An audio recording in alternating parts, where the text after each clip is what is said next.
Efésios capítulo 6, versículos 5 até o versículo de número 8. Irmãos e irmãs, diz-nos o seguinte, a palavra do Senhor. Efésios 6, de 5 até o verso 8.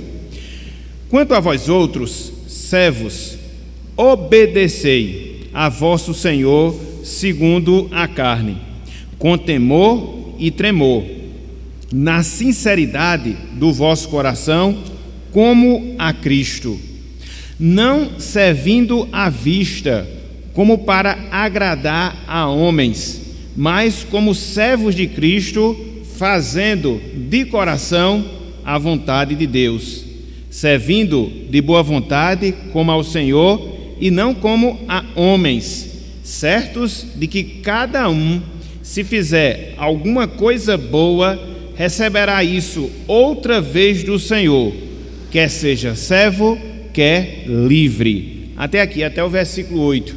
Que o Senhor nos abençoe e que Ele aplique em nossos corações a porção lida da sua santa e bendita palavra. Amém.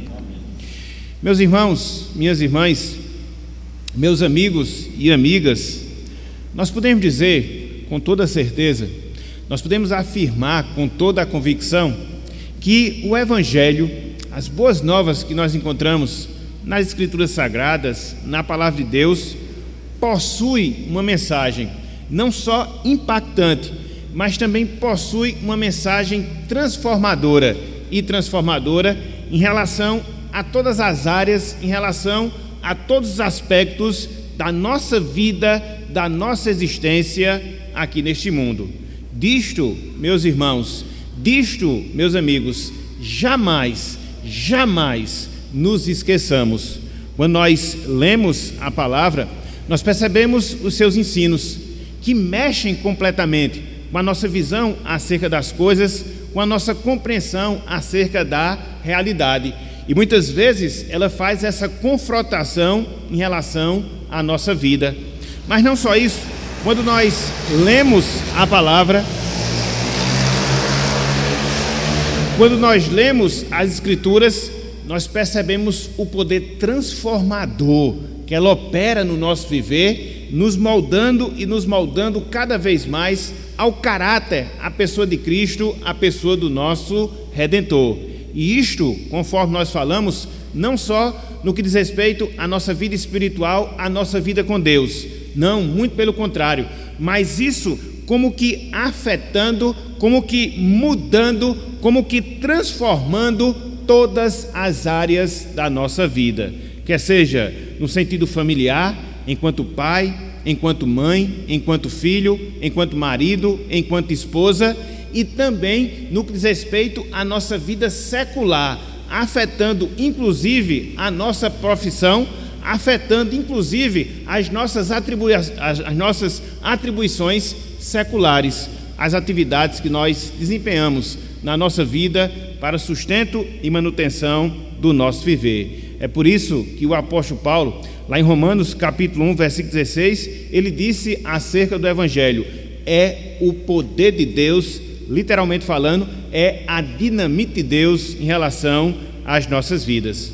Quando nós lemos esse texto que nós acabamos de considerar, ou na verdade, quando nós consideramos esse texto que nós acabamos de ler, a gente percebe, meus irmãos, a gente percebe, meus amigos, a comprovação desse fato. Que fato? O poder transformador, o poder impactante que a Bíblia tem em todas as áreas, em todos os aspectos da nossa vida. Por quê? Porque conforme nós acabamos de ler, Paulo aqui nesse trecho, que vai do versículo 5 até o versículo 8 do capítulo 6, ele está se dirigindo especificamente, ele está se dirigindo especialmente aos crentes que eram escravos e que faziam parte da igreja de Cristo e que faziam parte da igreja do nosso Redentor. Talvez nós não saibamos, mas nos tempos do apóstolo Paulo, quando ele escreveu essa carta que nós temos diante de nós, ou seja, a carta aos Efésios, havia, meus irmãos, havia, meus amigos, pasmem, 60 milhões de escravos somente no Império de Roma, somente no Império Romano. E aí, para que nós possamos entender o impacto que isso tinha na igreja, quando nós consideramos a igreja primitiva, quando nós consideramos a igreja do primeiro século, nós chegamos à conclusão que boa parte da igreja de Cristo, nesse primeiro momento, era composta de escravos, era composta de escravas. Às vezes a gente pensa que no primeiro momento o evangelho penetrou massamente nas classes mais ricas, vamos assim dizer. Não, muito pelo contrário. No primeiro momento, o evangelho ele penetra nas classes mais simples, nas classes mais pobres, como acontecia aqui em relação aos escravos. E aqui a gente observa, e aqui a gente encontra o apóstolo Paulo, inspirado por Deus, o apóstolo Paulo, inspirado pelo Espírito Santo, se dirigindo a essa classe específica, ou seja, aos escravos, exortando-os quanto à obrigação que eles tinham em relação aos seus senhores, em relação aos seus patrões. Não nos esqueçamos, meus irmãos, não nos esqueçamos, minhas irmãs, que esse texto que nós temos diante de nós é a sequência de tudo aquilo que nós já vimos dentro desses últimos sermões que nós estamos a considerar. Uma vida cheia do Espírito Santo e as demonstrações dessa vida cheia do Espírito Santo. Então, aqui se segue esse roteiro, aqui se segue essa sequência. Então, antes de nós adentrarmos ao texto propriamente dito, antes de nós considerarmos essa passagem que nós temos diante de nós, eu queria, dentro de um caráter introdutório, até mesmo para poder lançar luz à nossa compreensão, fazer três observações que julgamos ser importantes, fundamentais, para que a gente possa compreender com mais precisão, para que a gente possa entender com mais profundidade esse texto aqui, em que Paulo, repito, se dirige aos escravos, mostrando a obrigação que esses tinham em relação aos seus senhores, em relação aos seus patrões. Então, a primeira observação que nós queríamos fazer dentro desse texto é que o evangelho, meus irmãos, meus amigos, ele não apoiou a escravidão. Não. O evangelho, ele não apoiou a escravidão, mas regulamentou essa triste realidade que infelizmente marcava, infelizmente caracterizava os tempos do apóstolo Paulo, sobretudo quando ele escreve essa carta aos Efésios. Porque se nós considerarmos o fato de que o apóstolo Paulo, nesse caso ou em outras passagens, se opusesse ao regime escravista que imperava até então e que, através dos seus ensinamentos, ele incitasse os cristãos escravos a uma rebelião, isso iria trazer consequências catastróficas danosas, principalmente aos escravos, que era a classe menos favorecida. Então, dentro dessa realidade, dessa triste realidade, o que é que o apóstolo Paulo faz? Ele regula não só as atribuições dos escravos, como nós veremos nessa noite de hoje, mas também ele vai regular as atribuições dos patrões crentes, como nós veremos na nossa próxima mensagem. Então, repito, o evangelho ele não apoiou a escravidão, mas ele regulamentou esse regime que infelizmente imperava nos tempos apostólicos. Mas não só isso. Em segundo lugar, a segunda observação que nós podemos fazer, antes de considerarmos essa passagem, é que a vida cheia do Espírito Santo, meus irmãos, a vida cheia do Espírito Santo, minhas irmãs, ela vai também ser afetada no que diz respeito à nossa profissão, no que diz respeito à nossa vida profissional. Então, conforme nós falamos, Paulo, ele vem desenvolvendo o tema do enchimento do Espírito desde o capítulo 5. E ele vem mostrando como é que essa vida cheia do Espírito, ela é revelada, ela é demonstrada a partir dos nossos relacionamentos mais íntimos, ou seja, dentro do nosso lar, e a partir de agora, o apóstolo Paulo nos mostrará as implicações que uma vida cheia do Espírito Santo vai redundar dentro da nossa vida secular, quer seja enquanto empregado, quer seja enquanto patrão. Então, observemos que o evangelho, ele trata também dessa área. Observemos que o evangelho, ele trata também desse aspecto. Que aspecto? das minhas atribuições dentro da sociedade, da minha responsabilidade enquanto empregado, do meu compromisso enquanto patrão, porque a nossa vida espiritual, ela não está dissociada, ela não está separada da minha vida profissional e dos meus empreendimentos. É a segunda observação. Mas não só isso, uma terceira observação. Apesar de nós não estarmos ainda dentro de um regime de escravatura ou de escravidão, os ensinos do apóstolo Paulo, eles são princípios valiosos que vão regular, no caso em questão, a nossa vida enquanto funcionário, a nossa vida enquanto empregado, dentro das mais variadas atribuições que nós desenvolvemos dentro da sociedade. Nós sabemos, no caso específico do Brasil, a escravatura ela acabou em 1888, bem como em boa parte desse mundo no qual nós vivemos. Então, por causa disso, essa passagem ela deixa de ser relevante para nós? Não, jamais, porque nela nós encontramos alguns princípios, nela nós encontramos algumas regras que devem ser seguidas, no nosso caso hoje, enquanto empregados, para que assim nos submetamos às orientações e à vontade de Deus em relação às nossas vidas. Então, feitos esses esclarecimentos, feitas essas observações, eu queria que nessa noite de hoje nós considerássemos o seguinte tema: demonstrações de uma vida cheia do Espírito Santo, a responsabilidade dos empregados. Demonstrações de uma vida cheia do Espírito Santo, a responsabilidade dos empregados. E aqui eu queria, nesse texto, destacar 3 pontos. Aqui, nesse texto, eu queria destacar 3 verdades. Em primeiro lugar, o dever que a Bíblia ensina, que está relacionada aos empregados. Em segundo lugar, a motivação que nós, empregados, devemos ter dentro do cumprimento da nossa responsabilidade. E, em terceiro lugar, a recompensa que está reservada para os empregados fiéis que cumprem a palavra de Deus. E aí, findo a consideração desses 3 pontos, desdobrar pelo menos em 2 lições de ordem mais prática para a nossa vida. Então, vamos lá, meus irmãos, vamos lá, meus amigos, considerar aqui esse texto, observando justamente essas verdades, observando justamente esses pontos. Em primeiro lugar, o dever dos empregados. Em primeiro lugar, o dever dos empregados. Acompanhe comigo, por favor, a leitura da primeira parte do versículo 5. Efésios capítulo 6, a primeira parte do versículo 5. Olhem só o que nos diz aqui a palavra, olhem só o que nos diz aqui as Escrituras.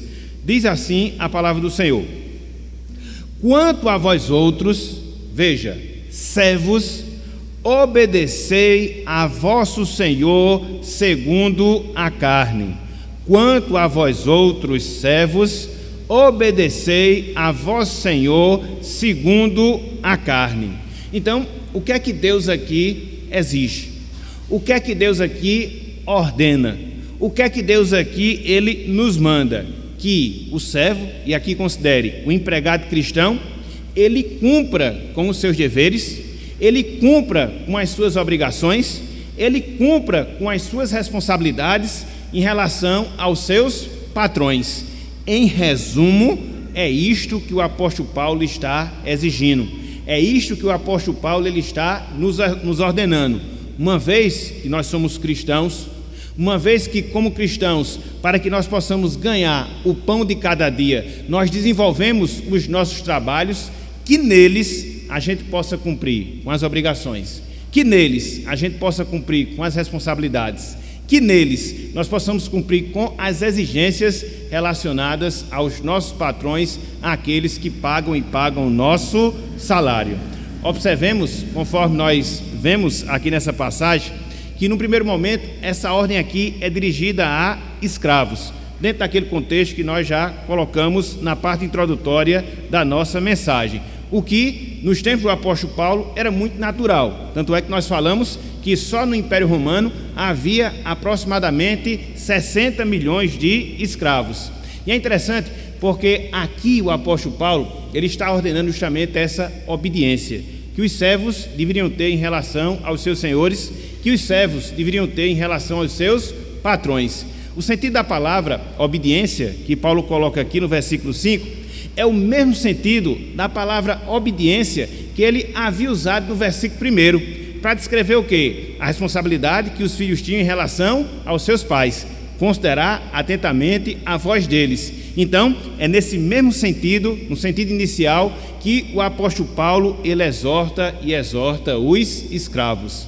Mas aí fica a pergunta: mas e nós que vivemos dentro de outra realidade? Mas e nós que vivemos não no sentido escravista, mas sim no regime trabalhista?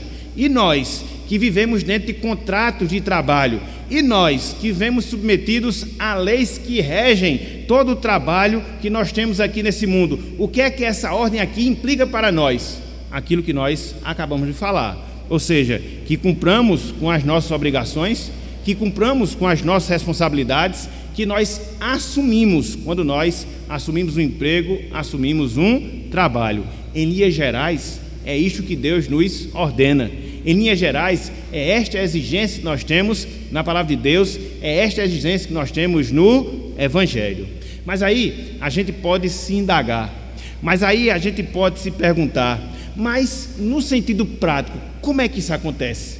No sentido mais direto, como é que isso ocorre? Será que nós temos aqui algumas orientações ensinadas pelo apóstolo Paulo que deve reger a minha relação com o meu patrão, para que assim eu o obedeça e cumpra com esse mandamento que eu tenho aqui, dado por Deus, dado o Senhor em relação à minha vida? Sim, meus irmãos, sim, meus amigos. E quando nós olhamos aqui para esse texto, quando nós olhamos aqui para essa passagem, nós percebemos que nós temos pelo menos 3 compromissos. Nós percebemos que nós temos pelo menos 3 responsabilidades em relação aos nossos patrões. Em primeiro lugar, é o compromisso e a responsabilidade do respeito. Em primeiro lugar, é o compromisso e a responsabilidade do respeito. Veja o que diz aí o versículo 5. Paulo ele fala: quanto a vós outros servos, obedecei a vosso Senhor segundo a carne. E veja o que ele fala na continuação da passagem: com temor e tremor. Na prática, com respeito. Era comum, meus irmãos, era comum, meus amigos, nos tempos do apóstolo Paulo, alguns escravos se rebelarem contra os seus senhores, agindo de maneira desrespeitosa. Por causa disso, alguns eram punidos, inclusive com a própria vida, pagando com a própria vida pelo seu desrespeito, pela sua desobediência. Então, Paulo aqui ele dá essa orientação: hajam em relação aos seus senhores, hajam em relação aos seus patrões, movidos por quê? Pelo sentimento de respeito. E é aqui, meus irmãos, que a gente tem como uma implicação para a nossa vida. Se você é um funcionário, ser no sentido público, ser no sentido privado, se você é um empregado, ser no sentido público, ser no sentido privado, qual é a obrigação que você tem em relação ao seu patrão? Que você o respeite, que você o honre, até porque respeito e honra deve ser visto em todas as relações da nossa vida, e não vai ser diferente em relação à nossa vida profissional, em relação à nossa vida trabalhista. Então, eu obedeço ao meu Senhor segundo a carne.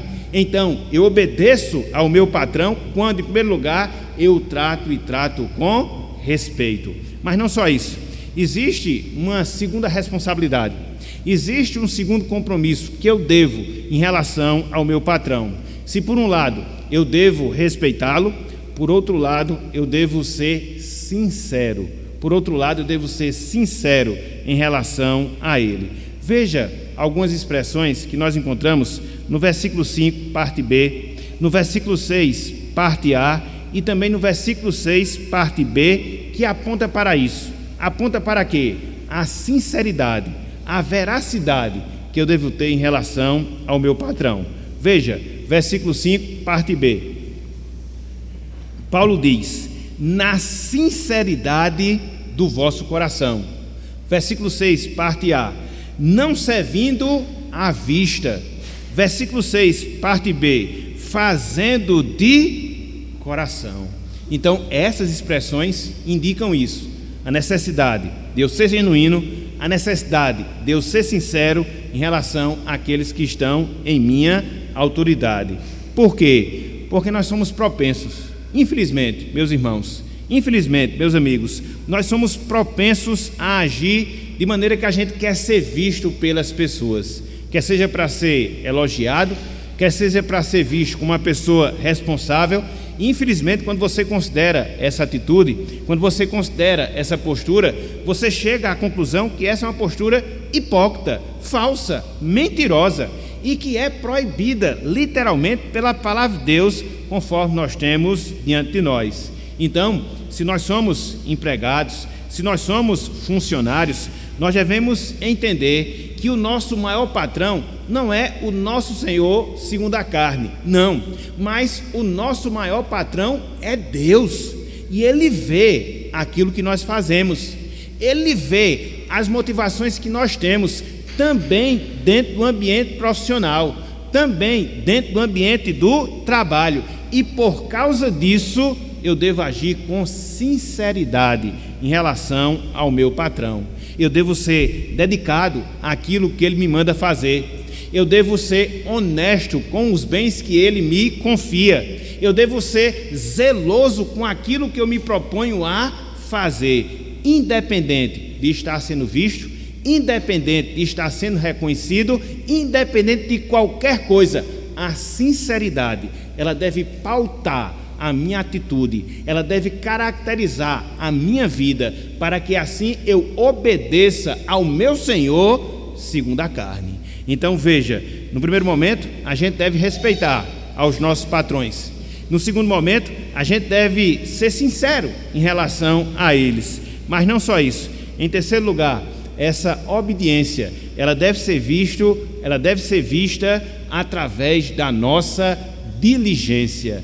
Essa obediência, ela deve ser vista através da nossa diligência. Veja o que nós temos aí no versículo 7. Efésios capítulo 6, versículo 7, a partezinha inicial desse verso. Olha só o que Paulo aqui fala, olha só o que Paulo aqui ele nos diz. Ele fala, servindo de boa vontade. Então, o que Paulo aqui ensina é a diligência, o trabalho contínuo que nós devemos desenvolver enquanto empregados, enquanto pessoas que estão desempenhando a sua função em termos profissionais. Nós devemos nos dedicar, nós devemos nos esmerar, nós devemos usar todo o tempo em que nós somos pagos para desenvolver as nossas atividades como? Com diligência, trabalho contínuo, trabalho correto, para que assim eu cumpra com o meu papel diante de Deus, diante do Senhor. Então, aqui nesse texto, no primeiro momento você observa isso. Você observa o dever que recai sobre os empregados, o dever que recai sobre os funcionários. De quê? De obedecer e obedecer aos seus patrões, respeitando-os, usando de sinceridade e sendo diligente, ativo naquilo que nós somos pagos, naquilo que nós somos recompensados, financeiramente falando, para nós fazermos dentro da nossa condição, dentro da nossa situação. E é interessante, porque quando você entende isso, quando você percebe essa verdade, você chega à conclusão, meus irmãos, você chega à conclusão, meus amigos, que o Evangelho, ele regula todas as áreas da nossa vida, inclusive aquelas áreas que são mais delicadas, inclusive aquelas áreas que são mais sensíveis de serem reguladas, como é essa área profissional. Não é sem razão que nós temos a nossa CLT, a consolidação das leis trabalhistas, que rege a responsabilidade e as dificuldades em relação a patrões e empregados. Nós temos um ramo da justiça, a justiça trabalhista, que é específica justamente nessa área, dada justamente o seu trabalho, dada justamente a sua sensibilidade. Contudo, quando você observa, já está tudo regulado, já está tudo instruído, já está tudo orientado na palavra do Senhor, cabendo tão somente a cada um de nós cumprirmos a nossa obrigação enquanto empregados e cumprirmos a nossa obrigação enquanto patrões. Se cada um fizer aquilo que deve ser feito dentro dessa perspectiva bíblica, não há dificuldade. não há problema, não há discussão. Então, veja, a Bíblia, ela regula todas as áreas da nossa vida, inclusive aquelas que são mais delicadas, inclusive aquelas que são mais sensíveis, como é a área trabalhista, principalmente no nosso país. E aqui, meus irmãos, e aqui, minhas irmãs, nós temos uma lição para extrair para as nossas vidas. E que lição é? A necessidade de mim, a necessidade de você, a necessidade de todos nós considerarmos como é que nós estamos desenvolvendo as nossas atribuições profissionais. Será que eu sou um empregado diligente? Será que eu sou um empregado respeitoso? Será que eu sou um empregado sincero nas atribuições que eu assumi realizar enquanto pessoa contratada, como funcionário, como empregado? Essa é uma pergunta que constantemente a gente deve fazer, e a gente deve fazer a nós mesmos. Será que nós estamos agradando a Deus? Se nós considerarmos que Deus ele é nosso supervisor maior e que vê como é que nós trabalhamos e que vê como nós desenvolvemos as nossas responsabilidades profissionais, será que nós seríamos aprovados por Ele? Então, é uma pergunta extremamente importante que nós devemos fazer em relação às nossas vidas, porque de certa forma a resposta que a gente vai dar a essas perguntas, elas vão dar a medida exata da nossa vida espiritual, porque não existe isso de você ter uma vida espiritual profunda com Deus se você é um empregado desonesto. Não existe isso de você ser uma pessoa cheia do Espírito Santo, mas você não ser sincero no seu trabalho. Não existe isso de você ser alguém cheio de Deus que não trabalha com diligência dentro das suas responsabilidades. Não, muito pelo contrário. Estas coisas elas estão harmonizadas. Um bom servo de Deus, um dedicado servo do Senhor, será um bom empregado, será um dedicado empregado e estará cumprindo com as atribuições que Deus lhe deu, que Deus lhe concedeu. Então, no primeiro momento, o que é que nós encontramos? Nós encontramos o dever, a responsabilidade dos empregados. Contudo, meus irmãos, contudo, meus amigos, olhando aqui para esse texto, olhando aqui para essa passagem, a gente observa uma segunda verdade, a gente observa uma segunda divisão, ou seja, a motivação do empregado, a motivação do trabalhador. Qual é a nossa motivação? O que é que nos estimula a desempenhar a nossa função profissional? O que é que nos impulsiona a realizar a nossa missão enquanto empregado? Quando nós olhamos aqui para essa passagem, sobretudo quando nós consideramos algumas expressões que nela nós encontramos, nós aprendemos qual é a nossa motivação. Vejam aí, meus irmãos, vejam aí, meus amigos, a parte B do versículo 5, a expressão que Paulo coloca aqui, como a Cristo. E aí você adianta, lá no versículo 6, parte B, você vai encontrar a expressão, como servos de Cristo. E aí quando você avança um pouco mais, na parte B do versículo 7, o apóstolo Paulo vai dizer, como ao Senhor e não como a homens. Então, através dessas três expressões, verso 5, parte B, verso 6, parte B, verso 7, parte B, Paulo ele destaca aquilo que nos motiva. Paulo ele destaca aquilo que nos impulsiona a cumprir com o nosso dever, a cumprir com a nossa obrigação enquanto trabalhador, que é o quê? Agradar ao nosso Senhor, agradar ao nosso Salvador Jesus Cristo. Então, a gente não deve trabalhar, a gente não deve desenvolver as nossas profissões com desejo de promoção por si só, não. A gente não deve trabalhar com ambição de ganhar o dinheiro simplesmente por ganhar. A gente não deve trabalhar com a vontade de ocupar uma posição de mais destaque na nossa empresa, não. E o que é que deve nos motivar ao trabalho? Trabalhar aqui na terra para agradar o nosso Senhor que está no céu. Essa é a motivação do cristão. Essa é a motivação do crente. Naquilo que a gente faz, naquilo que a gente realiza, no cumprimento das nossas obrigações, agradarmos primeiramente o nosso Redentor no céu e assim cumprir com as nossas responsabilidades em relação aos nossos patrões aqui na terra. seja o que for, o que porventura nós estivermos fazendo, uma vez que é lícito, uma vez que é correto, independente da profissão, independente da função, independente da ocupação, esta deve ser a nossa motivação.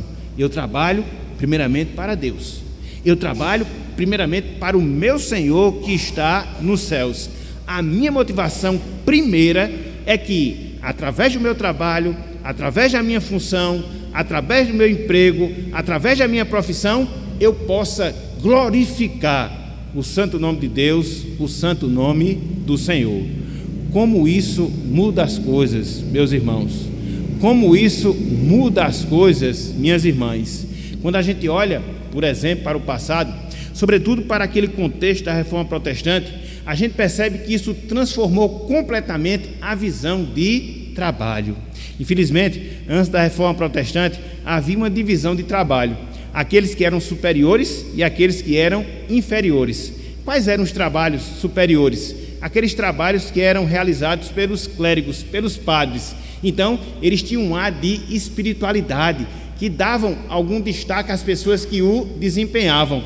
Existiam aquilo que se chamava de trabalhos inferiores, que eram as demais profissões, como se elas não tivessem o mesmo reconhecimento da parte de Deus. Aí veio a Reforma Protestante e mudou completamente.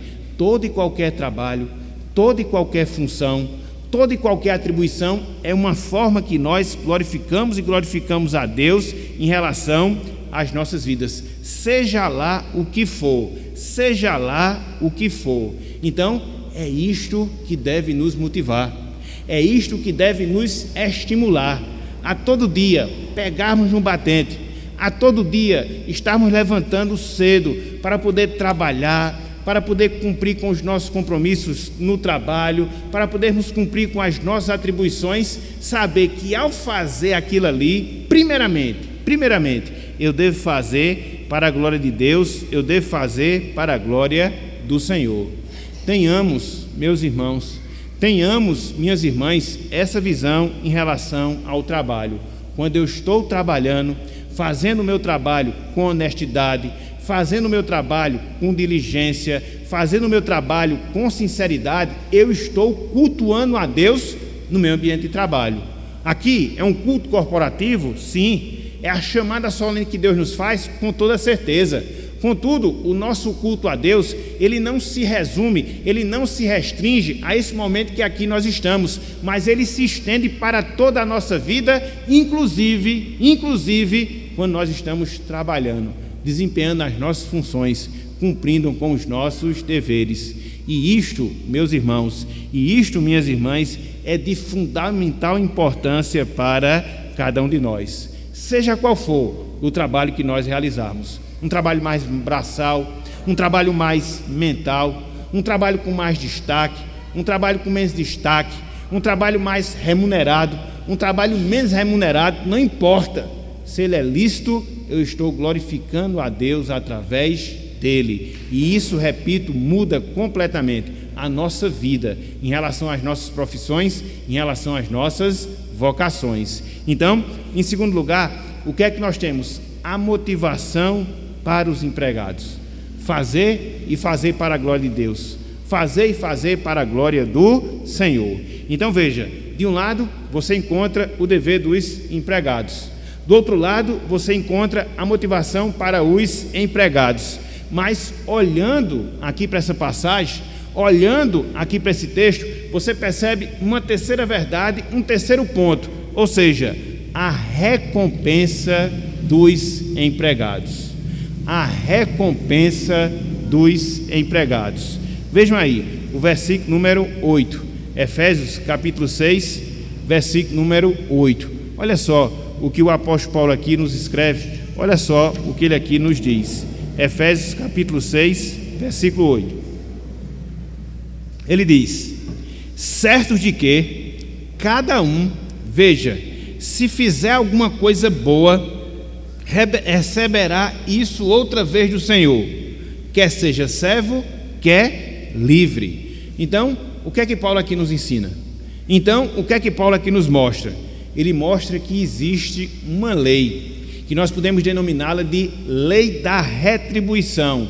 para cada empregado, para cada funcionário.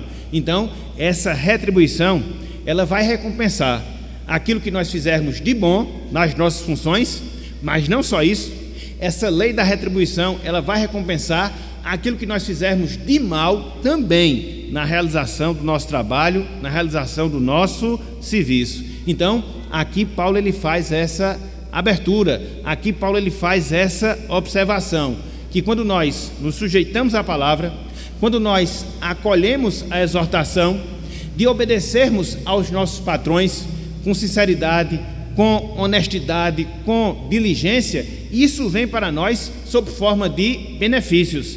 O contrário também é verdade. Se eu sou desonesto, se eu não sou diligente, se eu não respeito o meu patrão, automaticamente isso vai recair sobre mim em termos de punição, em termos de juízo de Deus. Veja só, meus irmãos, observe só, meus amigos, a seriedade das instruções que nós temos aqui do Evangelho. Ela nos dá obrigações, ela nos mostra a motivação daquilo que nós devemos fazer, mas também aponta para essa realidade, a recompensa, seja de bom, seja de ruim, a depender do nosso comportamento, a depender da nossa conduta. Sem desmarcar esse texto aqui de Efésios, eu queria que você abrisse a sua Bíblia na passagem paralela, ou seja, na passagem de Colossenses, porque nesse requisito da recompensa, Paulo ele vai ser mais específico nesse texto. Então, sem desmarcar aqui esse texto de Efésios capítulo 6, versículo 8, abra aí, por favor, Colossenses capítulo 3, versículo 24 e 25.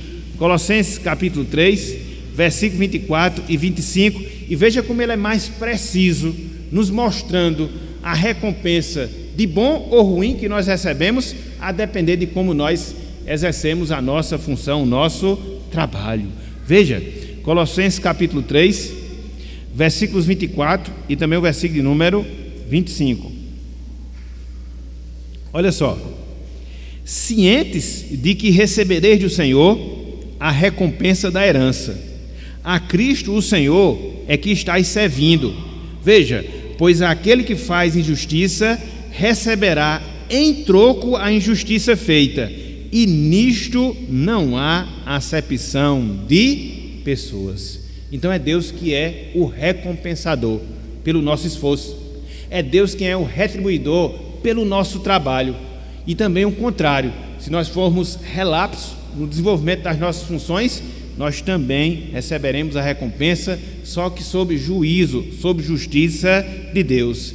E a grande verdade que a gente extrai para as nossas vidas é justamente essa: Deus, meus irmãos, Deus, meus amigos, Ele é apresentado como aquele que retribui os nossos esforços em termos de trabalho aqui neste mundo, aqui nessa vida. Deus, Ele é apresentado como responsável por nos retribuir aquilo que nós fizemos em relação ao nosso trabalho, em relação à nossa profissão.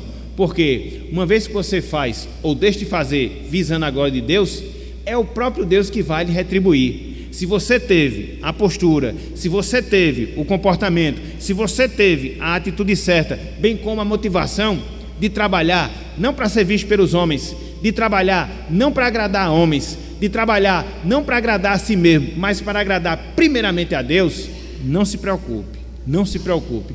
Deus, Ele mesmo irá retribuir o nosso esforço, a nossa dedicação, o nosso zelo, a nossa diligência, enfim, aquilo que nós fizermos de bom no exercício da nossa função.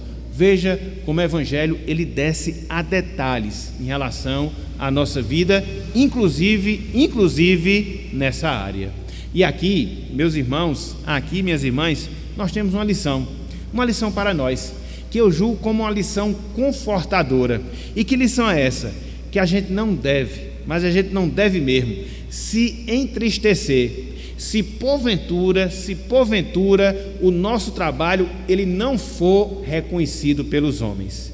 A gente não deve se entristecer se porventura o nosso trabalho ele não for reconhecido pelos homens. Às vezes acontece, e às vezes você pode até ter uma experiência pessoal nesse sentido, de você ter sido um funcionário zeloso, de você ter sido um funcionário dedicado, de você ter sido um funcionário diligente, que trabalhou e nunca teve o reconhecimento das pessoas, não só daquilo que você fez, mas também em termos materiais.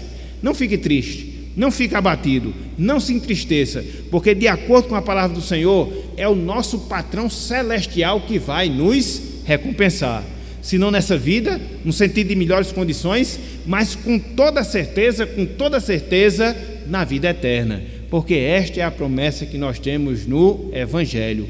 O nosso esforço, o nosso esmero, a nossa dedicação, eles podem até passar desapercebidos das pessoas, mas não vai passar desapercebido do nosso Deus, que vê e enxerga não só o que nós fazemos, mas também a motivação com a qual nós fazemos, porque até nisso, meus irmãos, até nisso, minhas irmãs, Deus, Ele tem o cuidado de nós. Ele nos sustenta através da sua providência, Ele nos dá meios para que nós possamos nos sustentar, e justamente Ele nos emprega para isso, e quando nós cumprimos com a nossa obrigação, quando nós desempenhamos a nossa função, de forma que venha a ser agradável a Deus, se não nessa vida, mas com toda certeza na eternidade, o próprio Deus, para a glória do seu nome, Ele há de retribuir todo o nosso esforço, todo o nosso trabalho, toda a nossa dedicação.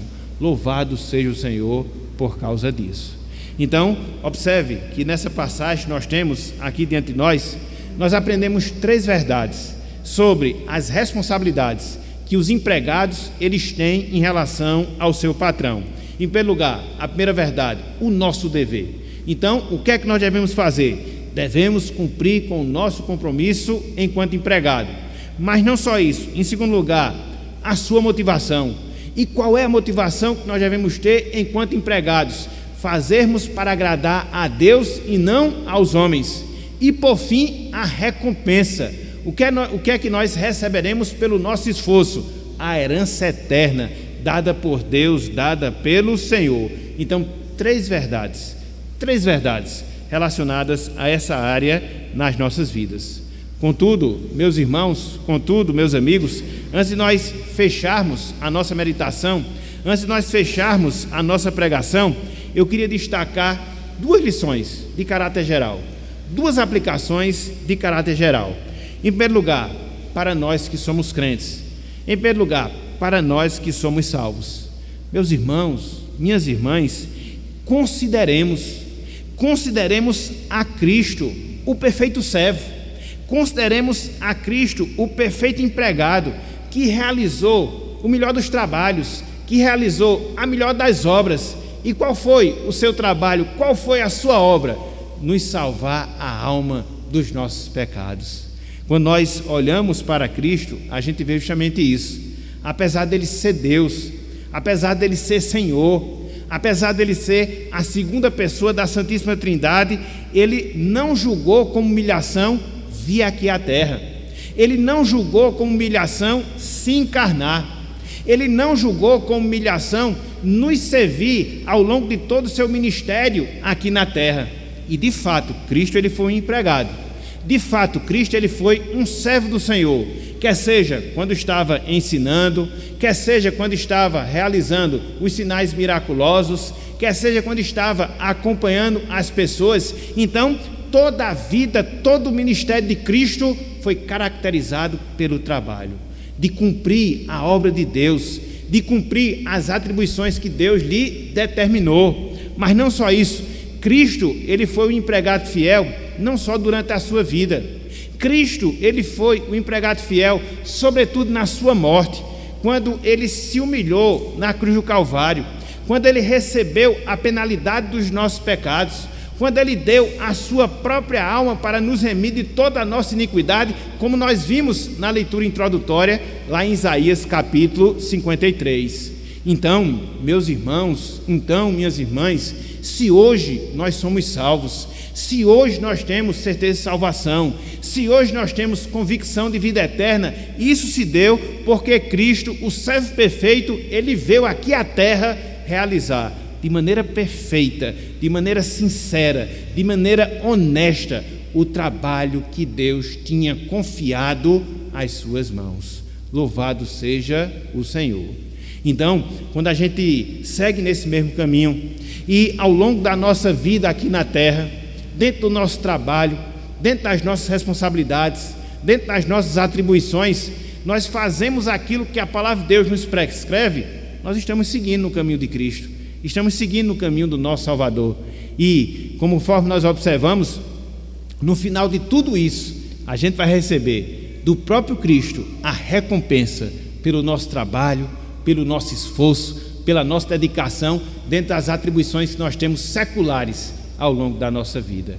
Que nós esperemos, porque logo, o nosso patrão Cristo, ele vai fazer essa retribuição a nós, que somos seus servos, a nós, que somos seus empregados.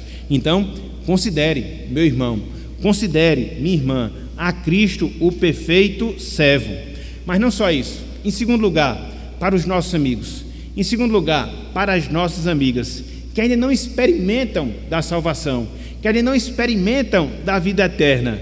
Reconheçam o serviço que Cristo desempenhou na sua vida, o serviço que Cristo desempenhou, sobretudo na sua morte, como suficiente para pagar o preço do seu pecado. Você precisa urgentemente, meu amigo, você carece urgentemente, minha amiga, dessa necessidade. De quê? De reconhecer que Cristo serviu ao longo da sua vida aqui na terra. De quê? De reconhecer que Cristo serviu quando estava morrendo na cruz do Calvário. Para quê? Para obter o perdão dos nossos pecados. E é esse reconhecimento que vai fazer com que você abrace a obra, abrace o trabalho de Cristo. E na medida em que você abraçar o trabalho de Cristo, você experimentar da salvação que Ele trabalhou e trabalhou penosamente na cruz para que ela fosse uma realidade nas nossas vidas. Portanto, meus amigos, minhas amigas, não negligencie o convite do Evangelho, não negligencie essa dádiva do Senhor. E hoje mesmo, entregue a sua vida a Cristo. Reconheça o seu sacrifício, reconheça o seu trabalho, reconheça a sua obra e pela graça do Senhor, experimente da salvação na sua vida para a glória do nosso Deus. Portanto, meus irmãos, meus amigos, que Deus ele nos abençoe, que Ele aplique a sua santa palavra em nossos corações e que nós, a partir dessa passagem, tenhamos uma visão diferente, não só do trabalho, mas de como nós devemos trabalhar nessa vida para a glória do nosso Deus. Que Deus nos abençoe. Amém.